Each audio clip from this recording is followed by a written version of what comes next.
Hey, Hey. What's going on, everybody? Happy day.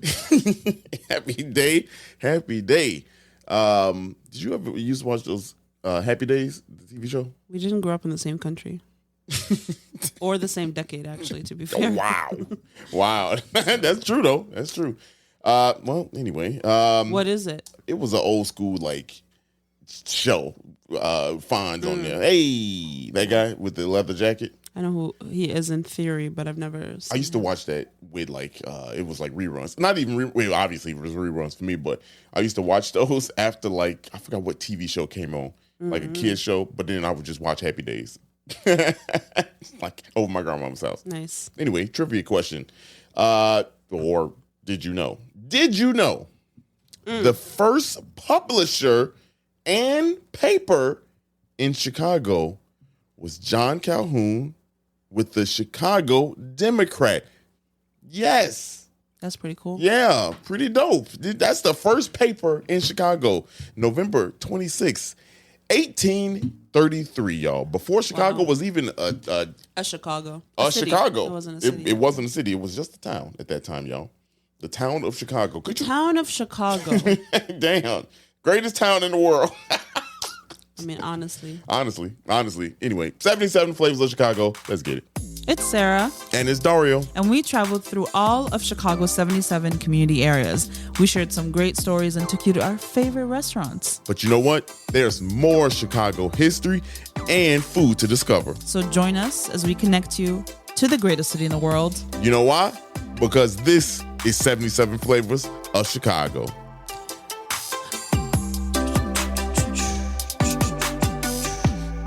I like your little dance that you do during the intro. Well, your boy be over here dug in the Vibing. seat. Going Do you crazy. think it's time for us to change our intro again? Yeah, we will. We got probably 2 more episodes after this. Let's the roll. new year? Yeah, it's a new year. Revamp. January, new shit. New shit. I mean, because I got Same shit. same shit, Just but a new. little different. Yeah, Just a little spicier. yeah, right. You know? We every year we a little get more cleavage, a little more a leg. little bit more Cleveland thigh meat season. Thigh We gotta meat get rid. season. Gotta get rid. Dario's gonna be in booty shorts, 4-inch shorts, going crazy.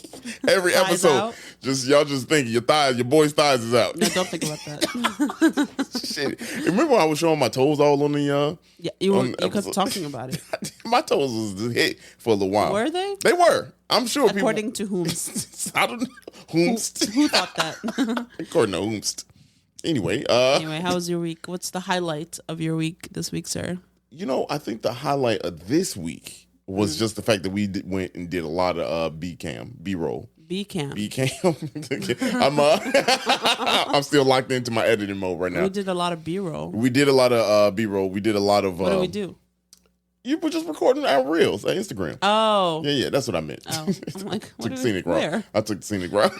Often you do. But I think that was fun to me because we did a lot. Was fun. We did a lot. Yeah. We was all over the place. We were. This is. I'm with that. What's the highlight of my week? Yeah. What is the highlight? Actually, it's not so much for me. It's for my sister. I'm really excited for her. This is her first solo international trip. Hey, where's she going? She is in Germany. Yeah. Look at it. Yeah, it's her first time traveling abroad by herself. So the first time I traveled abroad by myself, I was 15. So Wow. she hasn't had the opportunity to do that by herself yet. She's visited friends in the U.S. and stuff, but she's never been to another country by herself. I've never traveled abroad by myself, so I wouldn't even know how that. I don't even know where to begin. Well, she's going to meet a friend. True. She's not That's going still by yourself, fully, though. Yeah. But with that family. What do you do? How did you? I wouldn't even. She's unhinged, so she is not involved in the planning process. Her friend has planned their entire itinerary, which would give me hives personally. Really? What? So I'm unhinged. Yeah. Wow. But I'm just I need to know what we're doing, Hey, where look. we're going. I need to research the restaurants. I need to know that we're eating good food and we're going to see the things that we need to see. I can't just wing it. But you trust that I'm going to give you the best experience. Yeah. I trust that because But I don't trust that you would plan the best trip. That's fair. Yeah. I mean, now if it was here in America, slow down. I probably could do that. But see, like, reason why I think you would just like wait till the last minute to plan things. No. That would You give talking me about my anxiety. overall planning skills. See, Yeah. I'm correct. talking. I'm talking about your overall planning skills. Correct. I'm not talking about like, are you gonna pick nice things? I'm saying you're not gonna plan well. Oh, that's trash. That's trash. Then Is it? yes, hell Is yeah. it wrong? Yes, No. I would plan. You see how can't meticulous even, I am. You can't even plan your own schedule. Well, that's different. How? If I know I had to go somewhere and we just in like a different area, I'm gonna plan that shit out. I'm gonna get some stuff to do. You know what I'm saying? Like, and it's gonna be on time. You know, come on now. You know I wouldn't just be out here reckless. But also, you double book yourself often. That's local shit.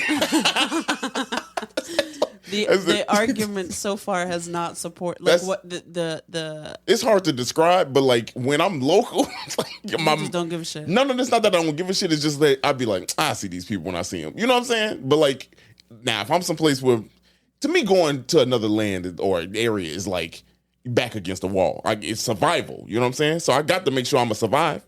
You know? Yeah. So I'm a See, plan this shit out. that feels to me like bare minimum. Well, that's what I was gonna say. So reason why I trust you a lot. You know what I'm saying? I'm gonna give you the best experience. That, and what I do is like, if you ever notice, where we stand at. That's all. That's the only question I ask, because I'm looking for safety in that kind of sense. Yeah. So like, I just do some research. We're like, all right. But I would have already done that research. Well, no, that's true. But I just want to know peace of mind. See, I'm survival. I'm a survivorist. What? Survivalist.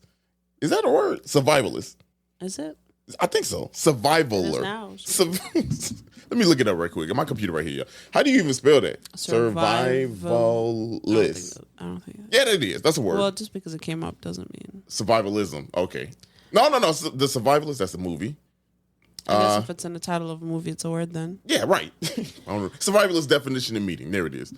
It's a person who advocates or practices survivalism. Perfect. What does that mean? Shit. I ain't gonna get got. That's what the hell it means. Oh, okay. I like this shit. I'm a survivalist. You feel me? Sure. Anyway, so well, now that we discovered that I'm not a good planner, y'all. You just aren't. I'm not a good planner. I admit that. I admit that. She not and wrong. also, like, I enjoy planning. Yes, I true. love it. I love organizing things and planning itineraries. It's like literally my favorite activity to do. I take months to like plan a trip. I love it. You do. So like, why would I give that up? Right. No. Why would I be like, do you want to plan it? No. I'm good off I the don't, bench. yeah. I'm like that in a pinch type of dude. Yeah, it's called bare minimum. No. That's not bare minimum. That's Called being a man. No. If you said, hey, look, I can't do this. See, this, again, this is why I will know when you're gonna propose. No. You won't know. Will. You won't know that. I literally, because it's gonna be like, why are you planning? No, You never do. You're not gonna know. You're not gonna I'm know. gonna know. You will. I I guarantee bet you will not know. $5 I'm gonna know. I bet you 20. Okay, bet. All right, shake on it. Y'all can't hear this. Hold on. Let's make sure they hear. There it is. You know. Ow. That was a real nigga shit. real slap. Anyway, y'all. I'm also probably gonna ask too many questions and ruin it for myself. But you won't. You know I don't give up that type of shit. So I know. Yeah, you're not gonna. I'm gonna be suspicious as hell. I guarantee you can be suspicious. Your boy gonna be nonchalant about it. Nonchalant. Nonchalant. Let me get this chick off the screen. She throwing me off real quick. Wow.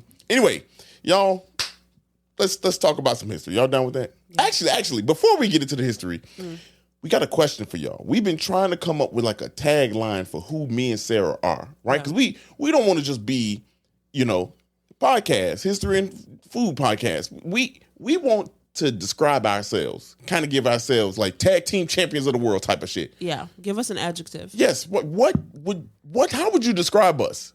Unhinged, perhaps. Right. I'm kind of with that. I'm kind of with that. But what would y'all do? Like, are y'all inappropriate? Yeah, right. We just struggling with that. So if y'all can help us out, send us a DM or something like that. I wish we were on Spotify. I could put the poll up there. I think you still can. Nah, you can't. There's no way to do it. But we can ask y'all. Can y'all help us out? Send us a DM. What y'all think we should be? Yeah. Okay. All right. Enough of that. Cool. So today we talking about this is gonna be the first I think no commercial breaks, unless we get an ad from ad sponsorship. But no commercial break. We're going to go right through. We're going to slide right through like a Wendy's, like a White Castle. Wow. Printers Row, y'all.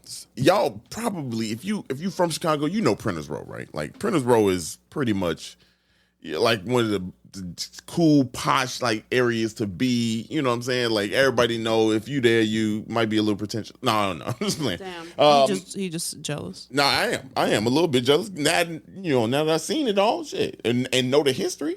You know, this place is nice. Yeah. And obviously the Did You Know today was based off of, publishing and printing and things like that. But Printers Row is called Printers Row simply because it had printers. For real. Printers in the sense of people, not the technology.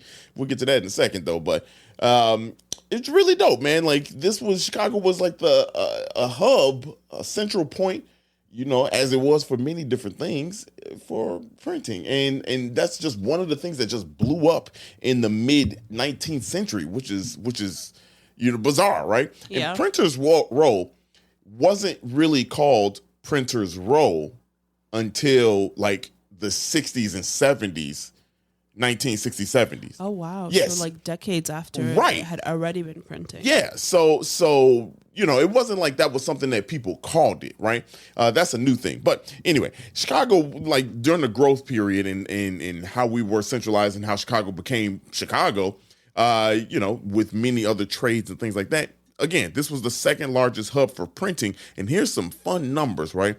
There were, in the mid 1800s, there were about 29 printing offices, and there were 79 job listings, 68 bookstores, 17 binderies, and 5 manufacturers. Binaries. Yes, binderies. Binderies. Like the book binding. Yeah, book binding. I was gonna say like like the binders with the Trapper Keeper.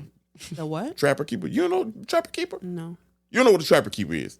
I mean, just because you keep saying it doesn't mean I know. Hold on. Trapper Keeper was one of them things where everybody had to have one back in the day. Again, did not grow up in the same century same century. No, you're going to stop disrespecting my age. Same decade or same country. Man, look, Trapper Keepers was the shit though. Like for you real, mean like a folder.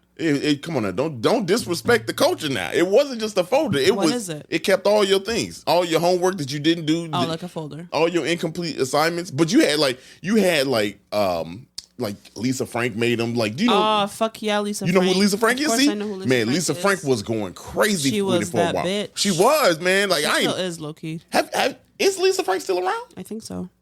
Wait, has anybody seen Lisa Frank? Like the actual Lisa Frank, or is it just a company?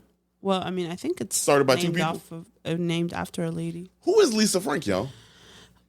That's a great question. That is has anybody seen?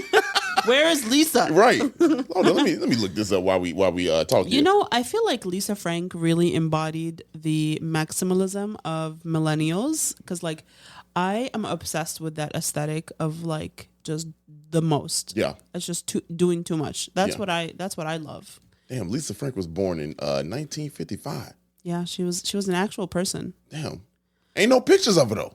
I mean, look up Lisa Frank real person pictures. Is that what you do to type in? I guess type it in. Lisa Frank real person. Real person. Okay, real person. Did you have any Lisa Frank stuff? No, that was for Did the your girls. sister? Oh, this is Lisa Frank? No, that can't be for girls. It was. It was. Yeah, but back in that's Lisa Frank? Yeah. She had a lot of teeth. Damn. She probably had the average number of teeth. How many teeth do you think the human brain has? Brain face. Shit. Skull? 36 is the actual number. If you got all my your mom molars, is a dentist. I should know that. Yeah, well, I mean, like most people got 36. 32. 36. Yeah. 32. Is it 32? 32 or 36? Can I phone a friend? Here's another question. How many teeth? How many teeth does the average person have? I should really be embarrassed. My mom is a whole dentist. I mean, I'm not embarrassed. Oh, look. You should be. How many teeth? Probably more often than you are. do humans have? There we go. Let's see. 32. You're right. There 32 you go. teeth. Yep. Where did I get 36 from? It looked like Lisa Frank got 36 teeth. Yeah. Wow, She had Lisa, don't listen to Dario. Some He's people just a hater. Some people look like they got like Godzilla amount of teeth. Wow, in they, what is this? What is? Okay. Why are you bullying people? I don't even know how we got on this. Anyway, binderies. That's what that's what got us here. Anyway, so Chicago had a lot. Is basically what I'm saying. We had a lot of business coming through here. Yeah. And Chicago wasn't big in like literature when it comes to like we didn't have authors that wrote books. We just binded the books. We sold the books. We probably had authors. We did, but like that wasn't what we were known for. You know what I mean? Like we were known for like manufacturing things. Yeah. So let's talk about a few of these manufacturers. One that I want to talk about started in 1856, and that is Chicago's own Rand McNally. And if you know about Rand McNally was the first like big map maker, right? In the world, right? But they didn't start out. They started out as a printing company. Just printing. That's all they did was print things. And you probably like, damn, what? Now they do GPS. They've been doing maps and everything like that. Their first map that they made was 1872, and that was for a railroad. It was a railroad map. So think about that. 1872, Chicago had just burned down. We rebuilding. And Chicago is a central hub. Again, theme of this thing. We need maps for the railroad companies. And so that's what happened. So they made the first railroad map. And I wonder how that played off because almost a decade plus later, 11 years later, was the time zones were created. Yeah. So that's crazy, right? But so that was Rand McNally. And actually, fun fact about Rand McNally, you want to, Sarah's blowing her nose. I was going to say, you want to tell them about where they can find some of the Rand McNally maps. Oh, yeah. So if you haven't listened to our Newberry Library episode, they actually have a ton. I think they said like 60,000 maps or something. Something like that. Some of them are in books and stuff, but you can find original maps. Yeah. You got to go in there, you got to rent them out. They got to know that you come in. Some of them you don't have to. Well, no, I mean like you got to. Floor. Yeah, you got to go in that one place. That's what I mean. You can't leave a room. You have to be. On the fourth, I mean, you can't check anything out from the Newberry Library. But remember, you had to go in that room, and you can't leave the room. No, on the fourth floor, there's like stacks of maps where we went, where the Chicago section is. Right. But that's not what Rand McNally was. Some of it was there. Yeah. All right, whatever. Go to the Newberry Library, figure it out. Dario gonna argue. No.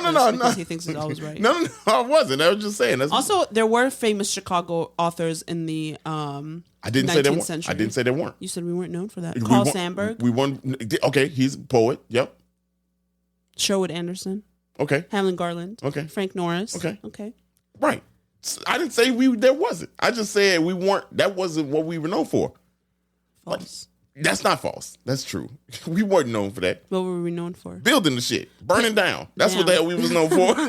Pigs and railroads. Pigs and railroads. We weren't known for like, oh man, damn. Carl Sandburg did come through. Yeah, he came through for us. Shout out to my people at Carl Sandburg High School out in Orland Park. Yeah. They didn't know what the hell they was part of. Anyway, I'm roasting people just this episode. Yeah, what's going on? I don't know. Let's talk about the first major building in Printers Row. Yeah. So Printers Row, first of all, that area is so cool. Gorgeous. I know you already talked about how cool it is. Gorgeous. It is really beautiful. And I love when buildings are obviously still standing, but then you can still see the stone engraving in them. Mm-hmm. Like you literally, all you have to do is look up and you're like, this is not a new building. Yeah. Like it just looks old, like at least 100 years old. You know, you can read about the business. I also love when, we're going to talk about this in a bit, but when it's turned residential, but it still has the history of the building on a plaque somewhere. You know where you're living. Look at that alley. And I think, so we talked about the Monadnock on the last episode, but did you know that the Monadnock building, I believe this is true. Maybe not, if it's not true now, it was true at one point. All the businesses that are on the first floor have to be businesses that would have existed when the building was built. Mm-hmm. And then this building you're about to talk about, gives that same vibe. The font of the names of the buildings are similar to like, they look kind of like old school, like, you know, they could have existed 100 years ago. So the whole area gives you that kind of like Gilded Age vibe. Yeah. Which I keep talking about because I'm obsessed with that time period. That show, so yeah, much. you love that show. Not just the show. I like that time period so much because it's like it's like so interesting in how it shaped like social classes and like the difference between people's economic classes, and like it just, that gap just became so large between the two like at least the two classes like that we're talking about. Nothing wrong with a large gap, y'all. Thanks for minimizing what I'm saying. No, I'm not minimizing. I'm not minimizing. To be talking about sexual things. No, this wasn't sexual. What was it? I had a gap teeth. Oh. I fixed it. Now look at you. Oh. Look at it. Ain't nothing wrong with a gap. I guess. But also sex. Get out of here. No, but what Sarah's talking about, the first building at 1833 was the Donahue building, which is really dope. And if you don't know the Donahue, they were a printing company, right? They did a lot of like children's type books and things like that, amongst other printing things. But you can go right down there on what is it, Plymouth and Dearborn, right there, kind of on the corner, but down more. It's on the corner. Down. It literally is the corner. It's the corner. Yeah. It's that whole block, really, if you think about it, because it's both sides. They built an annex later that took over the remainder of that corner. Yes, 1916 is when they built that addition. But that building was the first major large building built in Printers Row. Now, the significance of that building is A, it's still standing, but B, like Sarah said, that was the first building in Chicago to be converted to lofts, so residential. Yeah, look at that, really y'all. Cool. Yeah, that's coin. That's a coin. The facade of the building is really, really beautiful. It is the annex as well as the original. Yeah, it's really huge. You can, if you cross the street, there's a little park and the park has little printer, like, you know, the what do you call them, like the printer press stamps. Yeah, the stamps. And you can even tell like the writing is backwards and stuff. They're meant to mimic that. It's a little park sitting there. And if you sit in that park and you look across the street, you can see the whole building. And it's pretty large without the annex. And then you look and you see the annex, and it looks like an addition. Obviously, it doesn't look exactly identical to the building. Same color on the outside, but the style is a little different. But super large building.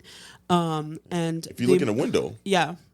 Go ahead. Oh, I was gonna say, if you look in the window, they have one of the old original printing presses. Right. Yeah. So the first floor, if you're at the main entrance of the original building, you can see a picture of which I assume is Oh Boy in the window. Had to be Donahue. It had to be Donahue because he's not putting up another man's picture. Yeah, yeah. And then there's like an original small press, really, right? Like a little single press. And if that's the case. I don't know. We didn't go inside because it's residential, so we didn't want to could have, but we were like, nah. But there was like people in the lobby. I was like, I don't want to like coming in with the little camera, like being so we did not go inside. So I'm not sure what that is exactly, but definitely worth. Had to be a printing press, right? And they got like some commemoration.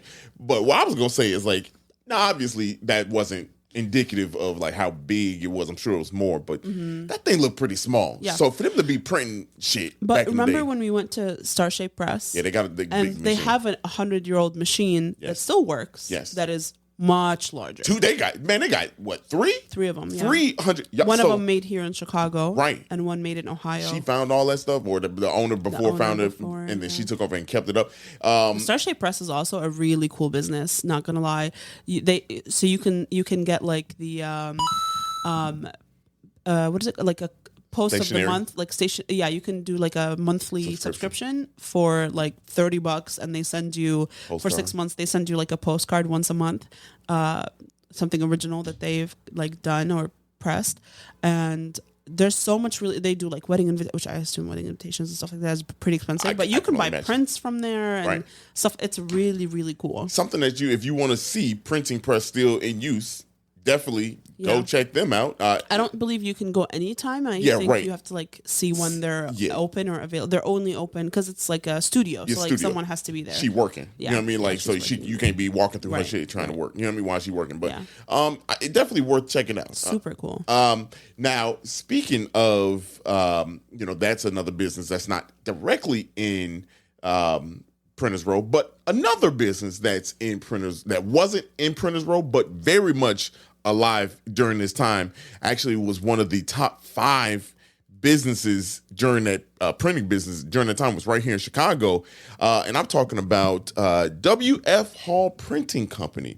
Now, they were started in 1893, right at the start of the World's Fair. So Sarah and I, we assumed that they were doing a lot of the printing for that and stuff around that time. But if you are familiar with a lot of different magazines nowadays, one of the biggest ones, Motor Trend, they actually, or the printing are, I believe, the printing company for Motor Trend. Oh, wow. Yeah, they were the printing company for Motor Trend. And they were also the printing company for Playboy. Oh, wow. Now, get this, yo. They stopped kind of early, being the printing company for Playboy, because they were like, we don't want this to hurt our business. You know what I mean? Like, this is kind of risque. You know what I mean? Like, so they were like, we not going to do that anymore. So they stopped being it. But at one point, they did do it. Now, why I'm telling you all this? Because you can actually go and visit the same building up in Belmont Crackin. Right. Yes. And see their old place. Now, here's the really, really cool part about this. They are now home. That building is now home to Made in Chicago, which is a literal independent single person run business, where they have all things in artifacts that this person resourced himself and made a museum out of. You can go see what things that were made in Chicago. Yeah. Also, one of the largest classic car companies, exhibit collections are right there in the same W.F. Hall Printing Company. So if you can't, head up to Belmont Crackin and go check that out. Yeah. Fine. 14, really I think cool. it's $14, $15. Is there a website? Can you leave it in the notes? Made in Chicago. If you look up Made in Chicago, I can do that. Also. There's so many. I tried to look up Made in Chicago. There's a lot of Made in Chicago things. I will like find boutiques and stuff. So if we can find the right website, I will get that for y'all and do that for y'all. Yes. Yeah, that is really cool. There was another building across from the Donahue building that was very, very cool. It's like green tile on the outside. Building. The Franklin building. Oh my God, it is beautiful. Yeah, that building is fire. There's a really cool bookstore in there too that serves the what is it called? Printers Row coffee in there. Yeah. But the building is really, really beautiful. It's green tile on the outside, and I'll let you give a little bit of the history, because then we'll talk about the vibe of the building. So the whole thing with this building is, it was, again, another printing company was there, right? However, there's mural on this, right? There's a mural right above the entryway, and this mural is called The First Impression, and it's a depiction of the Gutenberg Bible being printed. And if you are unfamiliar with the Gutenberg Bible, right, it is considered the first ever actual printed version of a Bible in the West. Right. So not the first ever printed Bible, right? Just the first printed Bible in the West, Western Hemisphere. And it's really dope because that was like a marvel in its own. It was a 42-line print book, Bible, you know what I mean? Like, so it was like renowned for kind of like being that much, because I think before it was 36 was or 32 was the line amount, but 42-line print Bible, first one ever. And now there's a bunch of different Bibles from that version are there. New York has one, and you can go on display there, and they got they got it for you to see. Very good. I think it's called Velium. Is how the quality is of it. It's controlled in temperature, things like that. But then also in I believe Smithsonian in Washington D.C., they have another one. There's like 5 here in America, right? None in Chicago. But I found out that Chicago, the Art Institute of Chicago, has one single entry leaf, so to say, of this of a Gutenberg Bible, one of the versions. It has a single leaf in its catalog. Now, you can't go see it, right? Because it's not on display, but they have it. Oh. So it was once on display, and then it was taken down. Yeah. Why? I don't know. I mean, it's probably like it can't be exposed to the elements. I'm sure. Because to give you an idea of like timelines, the Gutenberg Bible is from like 1400s. Yes, right. 1450s maybe, but I think 1455. Right? Yeah. Do you know the first known printed book, oldest known printed book was 868. Whoo. The Egyptians. BCE. No, it was had to be Romans or something. No, it was in China. It was the Tang Dynasty. Wow. There were other uses of printing blocks, so like etched ink print, right? Yeah. But this is the first bound book. Is 868. Wow. But like the Egyptians were already, they were already printing with papyrus. Printing, yeah. But this is like a bound book, I believe. Wow. The first one is 868, which is crazy. That is crazy. When you think about like the first printed Bible. Yeah. Right, first printed Bible. 1,400 years after. That's nuts. Yeah. That's nuts. In the West. First in the West. Bible in the West. Yeah. Because I'm sure. Because, you know, Middle East has been doing. Middle East, they were slanging books over there. They got that already. But some more dope history right in front of our eyes. And I don't know how many people, don't look. And that's kind of our theme. We encourage you when you are out in the streets, just look up. Yeah, just for real. There's so many these plaques. So on like multiple sides of the buildings, there's these plaques that you can see. I don't know why. Do you know the theory of the green color that Disney uses? That is like they paint things in green. They don't want you to notice them. Right. I feel like that is the same green that the city of Chicago has chosen to paint these plaques so that we don't notice them. Yeah, well, they're so hard to see. But that's like the downtown. They do that a lot, and like some of the older ones, like the old everywhere. Ones. It feels like it's brass that's molded. Yeah. This is right. I'm sure it is. I mean, look, this stuff is 100%. It's not. There's new ones that are still that color. Yeah, I don't know. I don't know. I don't like that color. Make that shit something noticeable. It's like it like blends in. But that's like tradition, though. Like that, like it look. I will say though, if you want to like go and just literally marvel, if you've never been, and that's okay if you've never been to Printers Row. Like we're not trying to sit here and like you ain't got to be that person. And be like, oh, I've been everywhere in Chicago. If you ain't never been there, you ain't never been there. Yeah. But we encourage you go down there with a keen eye this time. Right. Even if you have. And just look, y'all. Mm-hmm. It's right across from the old Dearborn station, which is debunked now, but it's now offices and things like that. It's where we had our Hip Play Ballerina episode. You can go listen to that. But it's so much history around there. You can literally just walk and just be like, whoa, wait a minute. There's something everywhere. Plaques, like Sarah said, some of them are on the inside. You know what I mean? Like you have to kind of go in the vestibule of these buildings in the hallway, but it's worth it. You know what I mean? Like it is very much worth it to go check this stuff out, y'all. Yeah. I got a couple more things here, and this is some pretty cool stuff, right? So Chicago blowing up, right? We talked a lot about this is kind of what we're doing. Second largest printing in the nation at this point, and obviously when you got these many businesses and many people vying for space in this field. You're going to have some price wars. You're going to have people arguing over dollars and cents, right? And so that's what happened. Pure Chicago Fashion, the people are kind of like, hey, look, man, I'm doing all this work. I need some money. And so that's what happened. The competition was thick and people start complaining. And they said, people said, hey, look, we want to form a union. And the first union in Chicago for printers was formed in 1850. Wow! It is now known as Local 16, and it was one of the first ones that kind of like changed, the whole narrative as Chicago does, right, around the nation. And so like it had a name. I didn't write that down, but it's Local 16 now. But that was the first union for printers here in Chicago. Pretty dope. Wow, that is pretty dope. Yeah, pretty dope. Now, as we continue, like I said, Chicago was huge in catalogs, magazines, maps, and phone books and things like that. By the 1960s, so the mid 20th century, Chicago had 2,100 printing businesses, 2,100 printing businesses, and another 1,500 in the suburbs. So what happened That's was wild. Yeah. So about 100,000 employees in total. So what happened was, and then Amazon came along. I'm just saying. no shit. Other printing, No, I know, Epson, HP and shit. Yeah. No, like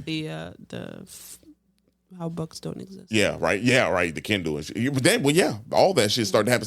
So to give you some context, why it spread out to the suburbs, why I gave you the suburb numbers, because we got Rand McNally, you got the HF Hall, WF Hall, and other companies. They start spreading out for space because now you got. They're blowing up, right? Trains and things. You're filtering out. You can move kind of quick. Being here in Chicago, that was a benefit, right? So to get more space and kind of spread your reach, that was what they did. That's why there were so many in the surrounding suburbs of Chicago. So reason why I bring that up is because obviously every story got to have some kind of ending, right? Yeah. And the ending here is that all that shit don't exist. You know what I mean? Well, maybe if you're listening and you're from the suburbs, I would be so curious for you to go and find some of these buildings and see if they have any of the markings or if they have any plaques. Are the plaques green and not? Somebody gonna be like, "That's y'all job." No, I know, but it would be cool if you listen in the suburbs. You don't have time to come to the city and see this. Maybe find your version of Printers Row in your town. I feel like that would be very cool. Mm-hmm. The number dropped significantly, right? So that would be dope to see. Here in this area, we know Chicago, we still got printer. And we talked to the owner over at Star Shape. They said there's not a lot going on. There's only a few. Yeah, only a few. So I can only imagine what the Burbs has got going. Burbs honestly probably have more of that, if we're being real, because Chicago is a city, and they got to make room for Costco's and Walmart's and Starbucks. So. Pretty dope. That's the history of Printers Row. Some little notes here. The Lit Fest is one of the book fairs and things like that, in ode to books and printing. Yeah. Down there, I've never been. I think I want to go now. I would love to. There's so many cool book related things in Chicago. Speaking of which, that's why the ban on books hopefully will never happen. Not in Chicago. Not in Chicago. That ain't gonna happen. What I will say is another book festival is something that I photograph and do some video work for. Good friend Jerema down on the south side. She has a book called I think the Wonder Book.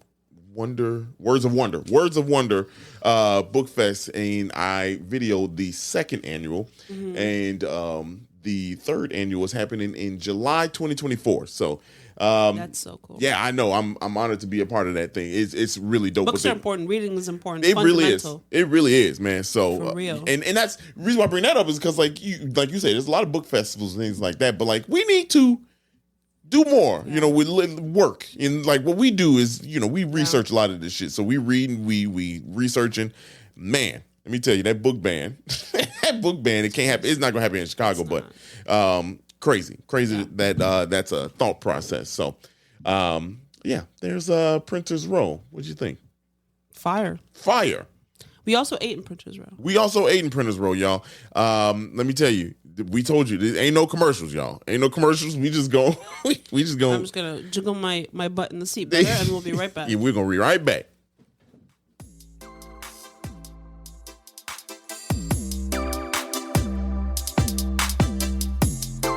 See, that was no time. Booty jiggled in the seat, and we are ready to. That's all you need to do is twerk a little bit. Yeah, you good. You back. You back. So we stayed in Printers Row for food today, and we stopped by Totto's Market. And to give you a little bit of a story about Totto's Market, I love these little local stories. They warm my dead heart. Oh, you ain't got no dead heart. No, that's false. I'm super emotional, actually. To a fault, I cry every day. No, I'm just playing. So not because of me. Wow. Hey, John just got to clarify my name. I cry at videos of dogs being sick and. Boy, Sarah will wake up in the morning talking about I had a nightmare because I watched sad shit before I went to bed. All the time. And I do it to myself. Yeah. I just want to know if the dog's going to be okay. Man. And they're not. Most of the time they're not. They die. But that's all right. Damn. I mean, anyway, Totto's Market, first of all, super cute. Yeah. But So, to give you an idea, Toto is the nickname of the dad of the owner of the market. His dad's nickname was Toto. And he was a butcher for about 30 years.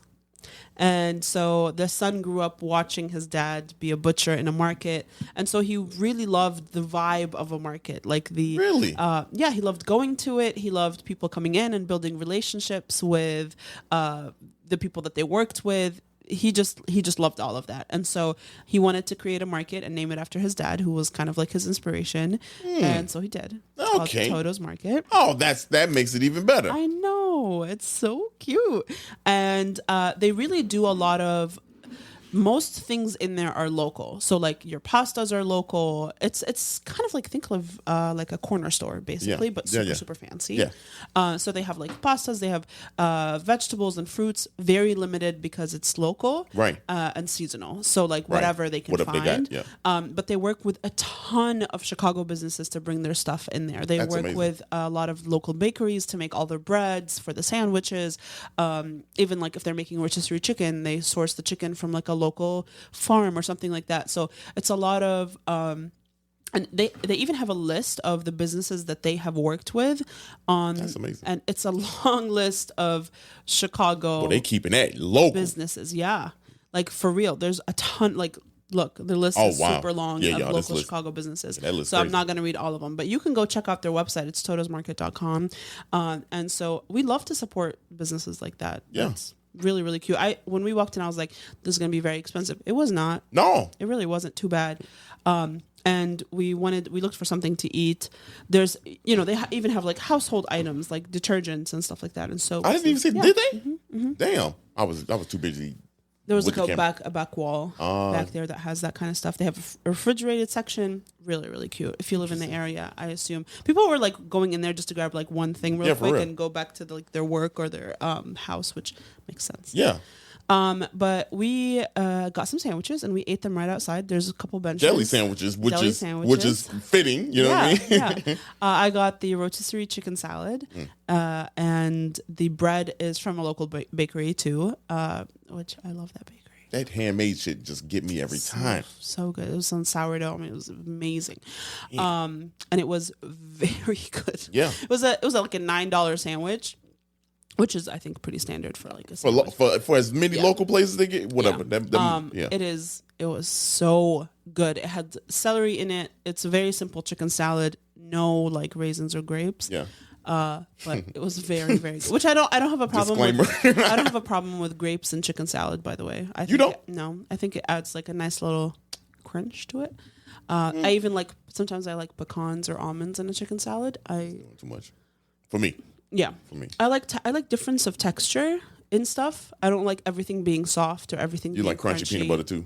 I do, because if the bread is soft and the jelly is soft and the peanut butter needs to be crunchy, just a texture thing. I need dimension to my food. That's why I popped some potato chips in there to give it a little bit of crunch. You got to. Why? For the texture. You got it. Hey. Right. Thank you. I actually deserve a coin for that one. Okay, I give you that. Thank That's you one. so much. That's one. You just don't think about it. You just do it. You've been doing it for decades, and you never thought, why do I like this? That's true. Well, you're right. Damn. Because of the texture. I ain't gonna lie. I don't like getting caught like that. That's I don't like admitting that you favorite. You don't like admitting that you're wrong and I'm right. No. That did. Look, here you go again. Anyway, you're right. But yeah, it was really good. The bread was super fresh. That shit was fire. You know how sometimes like if a sandwich has been made and it sits in the fridge, the bread gets hard. Yeah. Did not do that. or too soft. Or too soft. Yeah. Nope. It was perfect. Literally, I think they just made it that morning. Like, to that point, I had the ham and cheese sandwich. Yeah. And I thought for sure that was one gonna was be like $6. Like it wasn't. And y'all. Packed. Like if you are, I said during when we were recording and we were eating it, man, look, if I'm around one of them local businesses or whatever, and I just need to give me a real quick break, you know how sometimes I like to like run in the store and get something real quick. Right. I'm going there all the time. Now you can get Art of Pizza, which is right there, and Art of Pizza slept on. Yeah, we're gonna have to do a video on it, or like put that in the episode one day. I know. But you got food options there. But me, I'm going down there and give me that sandwich and chips, man. Like, honestly, I know. I would do that. Sandwich was so good. It had so packed with the ham on there. You got cheese on it, some mayonnaise, mustard type thing, and then you had the sweet pickle. Oh, that was so good, man. And then when you throw the chips on it in the middle, come on now, you going crazy. Yeah. We had the jalapeno joints. Yeah. Oh my goodness, so good. It was, and the best part about this is like, yeah. Global warming, not fun topic, but we were outside. We sat outside. We got the bench, blue skies, December. You know what I'm saying? Like we just sitting out there on the little bench thing that they had right there.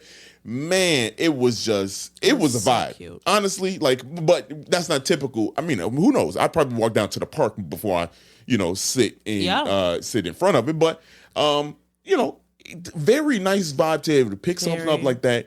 Go chill in the park, you know what I mean, and just be in history, you know what I'm saying, in your moment. It's such a good little. It's a vibe. Yeah, it's a whole vibe. They also often have warm foods to go. It's called their grab and go section. They work with this family farm in Fairbury that gets them their chicken and their stuff like that. So sometimes they'll even have.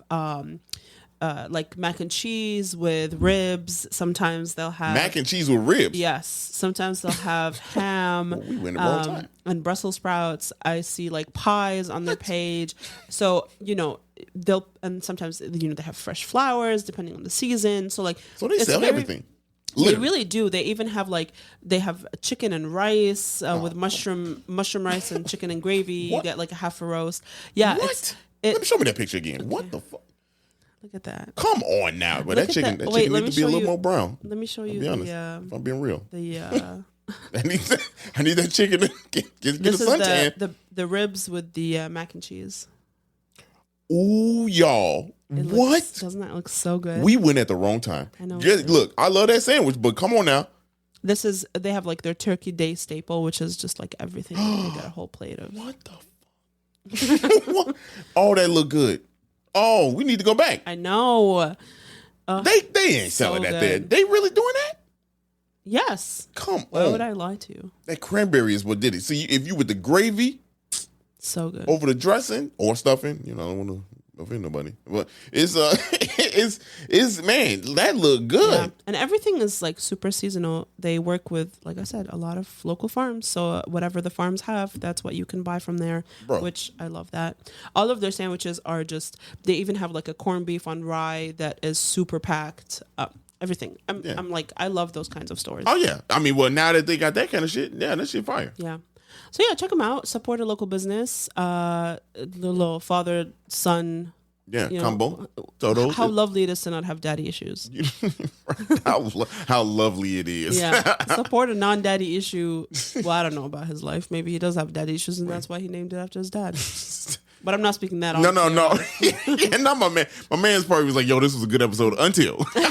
I gotta end it with some fuckery. Yeah, fuckery. Yeah, some fuckery. But if you did enjoy this episode, please send it to someone you love. It's the best way to support us. Is to share our content. Please stop making me beg. Just share it. That's all we asking. Just send it to someone. Be like, hey, I think you'd love the No history. context. Just send it to them. Yeah, or that. Just text it to 3 random numbers. Don't even, not no one you know. Just send it. Yeah. And you can also buy our merch. We have some sweatshirts that you can shop.